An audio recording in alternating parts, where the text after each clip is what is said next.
what is the ideal duration for a comprehensive course on transforming organizational culture, leadership, or both? It depends where you're coming from and where you want to go and who your people are.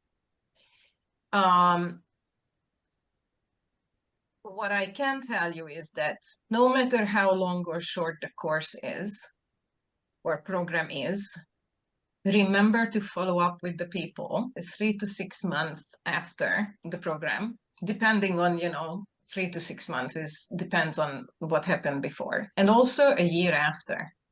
But for that, to be able to see real results, make sure that you analyze the needs and you set the goals already measurable before you even start designing the program. Because there is no point not much point in following up 9 months later and a year later. So 6 to 9 months later, you follow up the skills changes and what's happening. A year later, you follow up on the organizational level, has any KPIs, has any engagement scores, have any innovation happened, how is the turnover, everything else like that. But make sure you collect the data before the course, before the program. So yeah, that's what I would say.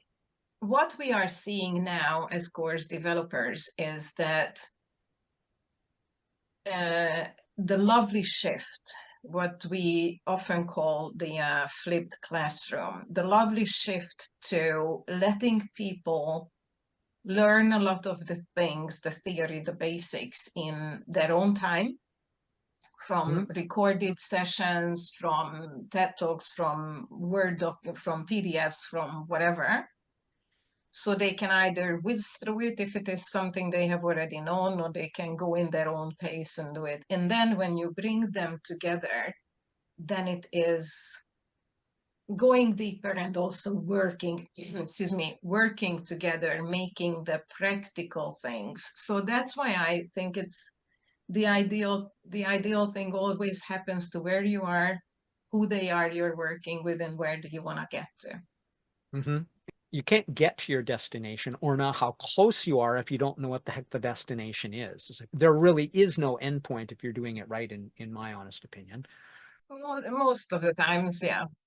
And you can only measure that if you know where you started from. That's one of the greatest challenges, because previously when we had all these employee surveys once a year, the same 60, 70 questions, then if somebody came to me after they had run a leadership or a culture change program, can we measure the impact? Okay, we just reached back to one of the earlier surveys, but now when we are getting the temperature meters, the very short little 5-6 questions once in a while, then it is giving us a lot more realistic picture of what's going on in the organization, and they may not have asked the questions we needed them to ask for us to be able to see the trajectory. So yes, we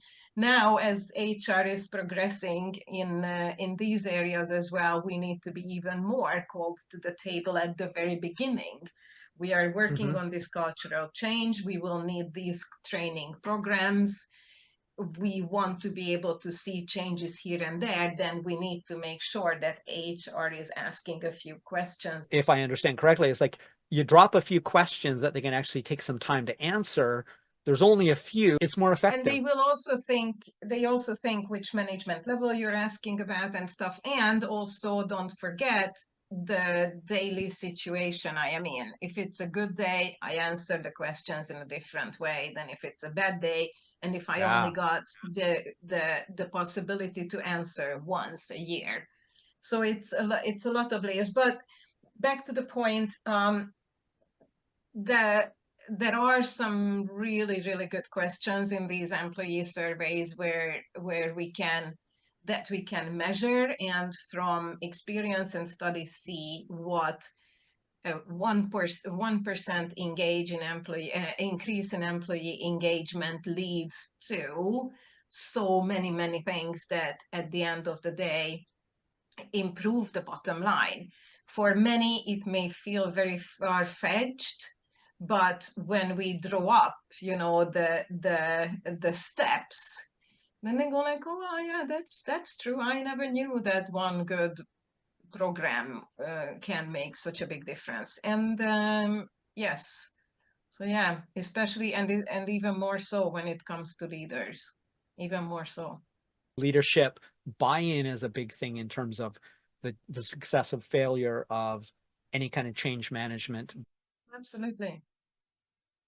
And if the leaders go to programs and they talk about book clubs or books they read, or they go talk about the programs they go to, or the LinkedIn Learning course they took, or the TED Talk they listened to, this becomes the norm.